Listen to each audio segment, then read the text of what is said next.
Funding for this program is provided by Annenberg CPB to advance excellent teaching.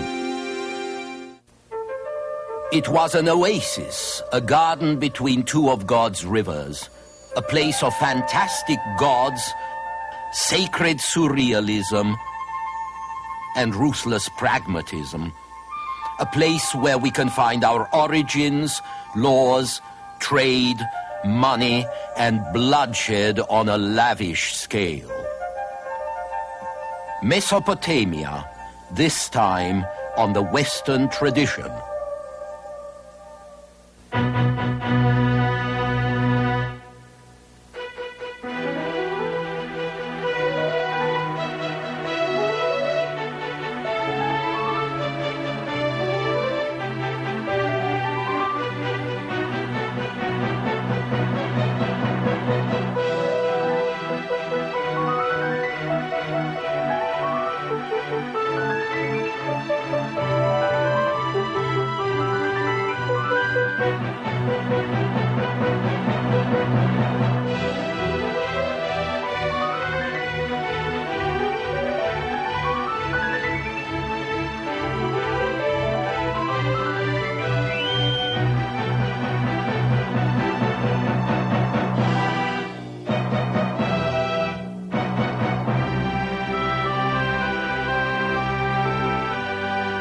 And now UCLA Professor Eugen Weber's continuing journey through the history of Western civilization.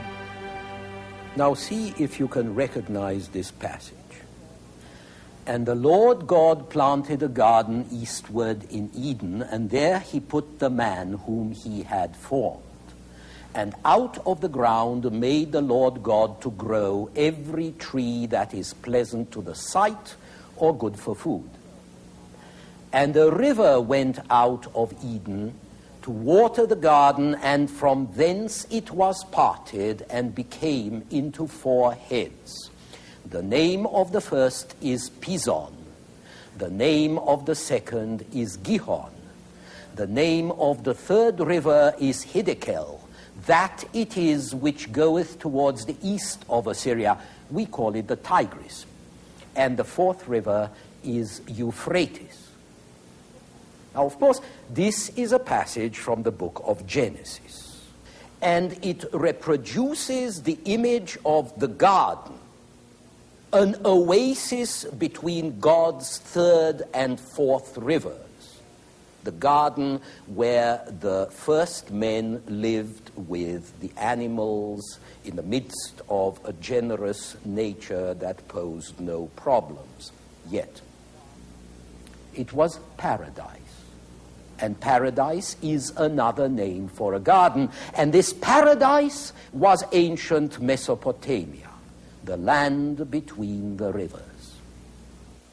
But Mesopotamia and the lands around it, from the Black Sea to the Persian Gulf, from the Iranian plateau to the Mediterranean, were a paradise in the shadow of natural disasters, just as the Garden of Eden was paradise in the shadow of the fall.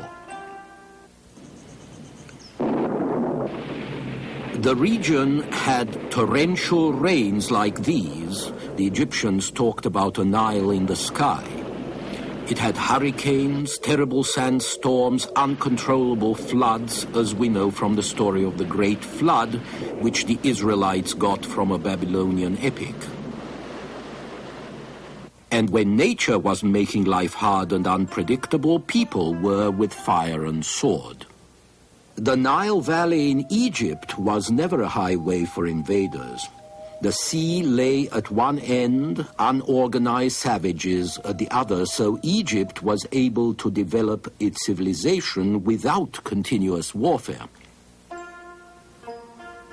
But the Tigris and the Euphrates are great natural highways, not only for trade, but also for the movement of armies and the migrations of peoples. And so the Mesopotamians were both soldiers and traders.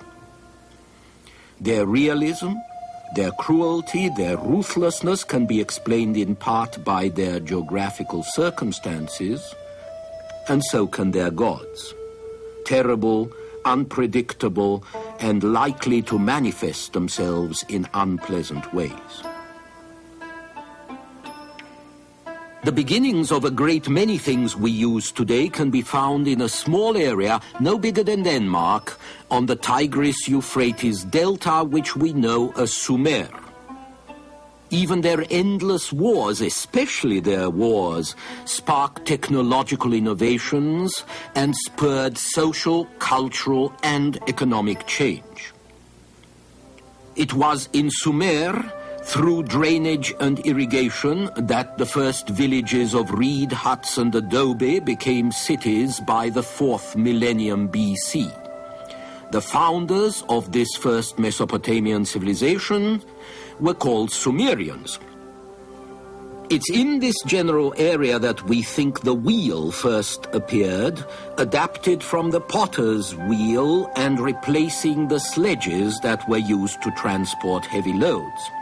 Around 2000 BC, someone invented spokes, which made the wheel much lighter, and later still the axle was invented, and so people in the Near East were the first to hunt and make war in chariots, which gave them a significant advantage. By the time history begins, that is, by the time we start to have written records around 3000 BC, we find not only cities in Sumer, but also vast temples and a complicated social structure headed by priests. The social cement is provided not by a river and its water, as in Egypt, but by the temple, which rules and dominates the community, which dominates the countryside, and around which a city grows. The construction of a temple was a cooperative task. The labor of hundreds of people who took part had to be coordinated, had to be directed. Everything had to be planned accurately in advance. And as a matter of fact, the outlines of a temple, a building, were laid out with string before work started on the walls. And we have temple plans from various cities drawn to scale on clay tablets. The Sumerians believed that such plans were designed by the gods themselves and revealed in dreams. But the real architects were presumably the priests. Another thing we find connected with the temples are clay tablets scratched with shorthand pictures and with numerals. These are accounts kept by the priests who were the administrators of the temple estates and who had to give account for their stewardship to the gods, more probably to their colleagues. So they agreed on a conventional method of recording receipts and expenses in written signs that their colleagues and successors would understand. In other words, they invented writing. And writing, as the Mesopotamians developed it, reflects one of the chief differences between them and the Egyptians, their capacity for and inclination to abstraction. The Egyptian hieroglyph, remember, is an image, a picture. The Egyptians were a very literal people, so even though they used signs to represent a sound or a syllable, they always wanted to use pictures as well. Even the alphabetic signs are not simply abstract letters, but little pictures in their own right. But then the successors to the Sumerians, the Semites, went one step further. The Semites were a people who moved from the Arabian desert to Mesopotamia in the 3rd millennium and soon absorbed Sumerian culture. It was they who combined the alphabetic and pictorial forms of writing into a single system with abstract signs replacing literal pictures. Many Sumerian statues also tend to be abstract. And Mesopotamians were good at mathematics too, where Egyptians were much more literal and concrete. This is a clay tablet of math problems for Mesopotamian students. In religion, there were differences as well. Egyptian society claimed to imitate the divine, but in effect it invented a divine world which was the double of the real one, only much grander and finer. This is something we shall find also in ancient Greece. The Semites, on the other hand, invented a divine world which was peculiar to itself and separate in its divinity. They deliberately used a sort of sacred surrealism to move away from realism, emphasizing the fantastic aspect of their gods, their great hypnotic eyes, their non-human attributes. You might say that where the Egyptians tried to capture the difference between the human and the divine by enlarging the scale of things, that is, by making bigger tombs and statues and images, the Semites appealed to equality, to mystery and fantasy and essence. Mesopotamian temples and religious life clearly reflected this tendency to abstraction. But they also helped to create abstraction and to structure it. And that is because Mesopotamian life and society focused on serving the temple, the gods, the priests, at least in the beginning. But temples and temple servants did not exist in isolation. For one thing, the Sumerian city needed imports, timber, stone for building, metals for tools and weapons, and then gifts for the gods. Precious stones from Afghanistan and India, mother of pearl from the Persian Gulf. And so you get trade that is extensive and active, and you get the rise of an independent and very mixed merchant class. The armed caravans and merchant ships of the time were a potent agent in the diffusion of culture. Free craftsmen might travel with the caravans looking for a market for their skill. Slaves would form part of the merchandise because defeated enemies could be more useful alive than dead. And these slaves, together with the personnel of the caravan or the crew of the ship, would have to be accommodated in various cities. Foreigners in a strange land would then demand the comforts of their own religion, just as there is an American church in Paris today. And useful arts and crafts could be diffused just as easily. The socketed axe of Mesopotamian craftsmen, for example, was a great improvement on the old model, which was bound with cords. Their axes traveled to the Black Sea and to Troy. Their fast-spinning potter's wheels, which turned out jars like this one, went east to India and west to Greece and Egypt. And Egypt also adopted Mesopotamian glass-making techniques 1,000 years after they were first developed, around 2500 BC. Most important, perhaps, metal workers from Mesopotamia and from Anatolia to the north found out how to use furnaces to smelt metal ores. Copper in the 4th millennium, bronze in the 3rd, and iron in the 2nd. This gave the region beautiful new objects, but also tools of war like this helmet. Stronger metals make for better arms, and a lead over your neighbors in war, and a lead in trade as well, because anything you make better than your neighbors, you can sell. Trade also made the population of the Sumerian cities more mixed, because merchants moved, craftsmen moved, and slaves moved from place to place, so the blood principle of the earlier societies, that all its members were descended from a common ancestor, this became more and more of a fiction. As As a result, the hold of the temple on the city was loosened, and the god or goddess ruling through the high priest was replaced by a secular governor or king like this one who ruled in the name of the god. You may think that this is a subtle distinction, but it's the first step towards secular power, not sacred, not priestly, but power wielded by laymen. Although these secular rulers ended by claiming they were almost gods themselves, they were primarily regarded as representatives of the god, delegated to carry out his or her will. When they fought, it was the god who directed their arms and really fought the battle, which meant that victory in battle confirmed the king's divine commission. And when they legislated, they simply interpreted and applied the rules that the god had told them he wanted men to follow.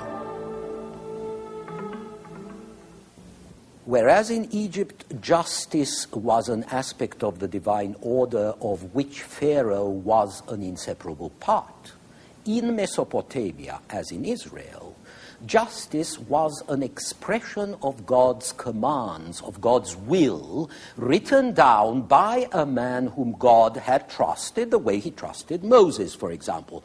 And so the divine creator of the law and the communicator of the law were no longer one and the same. And with this separation, the law took on a life of its own. A written law, for instance, was a two-sided contract. The subject had to obey the king, had to obey the king's law, but the king was supposed to abide by his own law, by the same law. And so no one was above the law, at least in theory. And while the theory was often ignored, and still is today, it was a basic principle with great power in the long run because it was respected even in the breach. And so this writing down and codification of the law was going to affect political life and political ideas down through the ages. For the moment, however, Mesopotamian kings were mostly warlords, and that was a task that must have kept them fairly busy because war played a major part in the life of these ancient societies. Although these peasants produced a surplus, it was concentrated in the hands of a relatively small number of people. This limited the opportunities of an expanding rural population, so the poor peasants had to find new lands to till. The Sumerian cities sponsored reclamation works, both against the desert and the swamp, but then as now, the most effective labor-saving device was stealing. So there were endless wars between cities, one trying to seize or recapture another's land. Eventually, a straightforward imperialism would develop from this warfare. Some city or region would extend its power even further, eliminating all the competition around it and establishing its rule and that of its god over all the others. So, over the centuries, beginning about 2400 BC, you have a series of empires, first dominated by Sumerian cities like Ur or Lagash, then by cities further north, like Akkad of the Semites, the exact location of which is still unknown, eventually by Babylon, the capital of a Semitic people, the Amorites. Babylon was the greatest commercial city in the area. There were an incredible number of languages and dialects babbled in its streets and markets, which inspired the legend of the Tower of Babel or Babel, although the prototypical step temple or ziggurat had been created by the Sumerians. Around 1800 BC, the king of Babylon, Hammurabi, on the right, gave his subjects a written code of law, public and private. Hammurabi's code, carved here on a monument, became the basis of international commercial law, regulating contracts, interests, forms of mortgage, and every kind of commercial transaction. It also covered criminal cases, and rather severely at that. Law number 8. If a man has stolen ox or sheep, or ass or pig or ship, whether from the temple or the palace, he shall pay 30-fold. If he stole from a commoner, he shall render 10-fold. If the thief cannot pay, he shall be put to death. Law number 110. If a nun, a lady of God who is not living in a convent, has opened the door of a wine shop or entered the wine shop for a drink, that woman shall be burnt. Law number 196. If a man has caused the loss of a gentleman's eye, they shall cause him to lose one eye. So Mesopotamian civilization was the first to develop things that we take for granted today, including the idea of an eye for an eye and a tooth for a tooth. Both their laws and their standardized writing, which preserved the laws, came out of business practices because they had to write their agreements down and they had to enforce these agreements.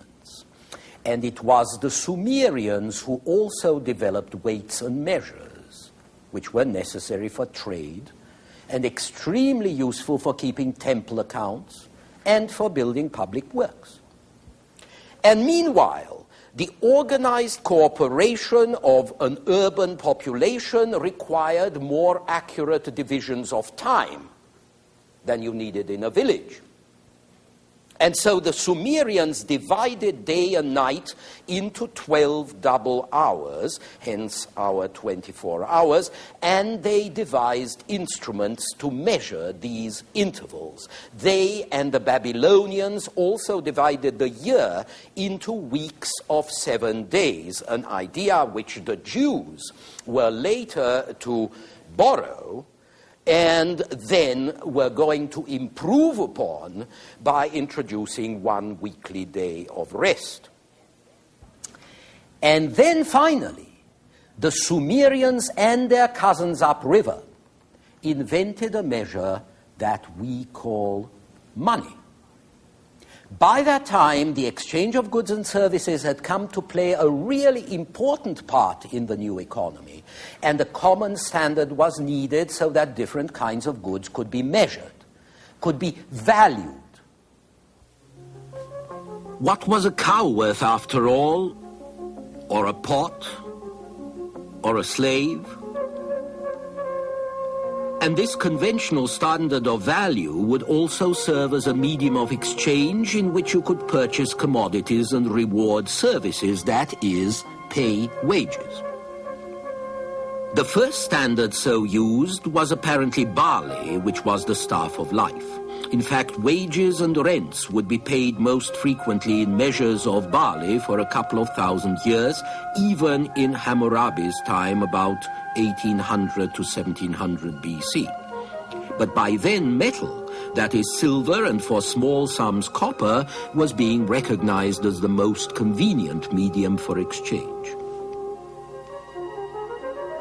In the 8th century BC, Assyrian kings began to stamp silver bars, and in the 7th century BC, Lydian kings began to make coins like this one. But in the beginning, the units of silver or copper used for exchange were not coins, but quantities of metal that you would weigh out, which was a bit awkward.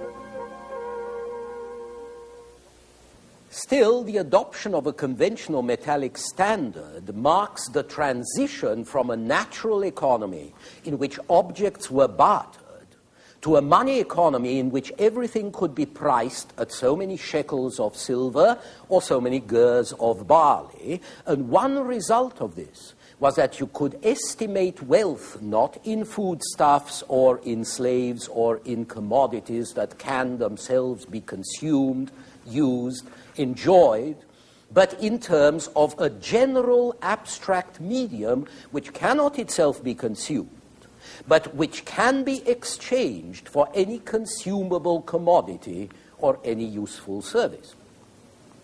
And so the producers could consider working just for the market rather than for themselves or for one particular person who ordered something and offered a particular commodity in return. You could produce for the market, and you could take the price that you got in the market and you could put it away and use it to get something that you might want another time. Moreover, the new generalized wealth possessed the same property that wheat and barley and cattle had. It could reproduce itself. It could multiply itself.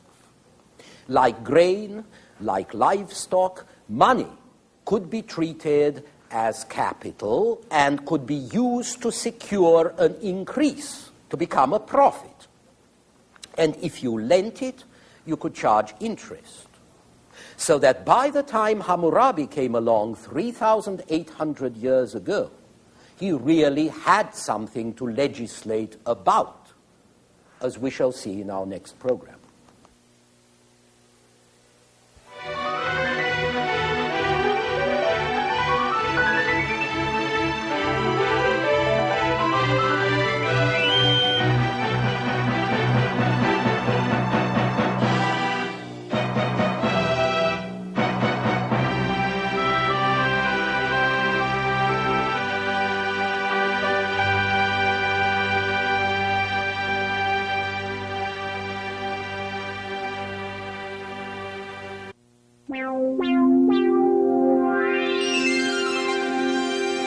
Funding for this program is provided by Annenberg CPB to advance excellent teaching. For information about this and other Annenberg CPB programs, call 1-800-LEARNER and visit us at www.learner.org.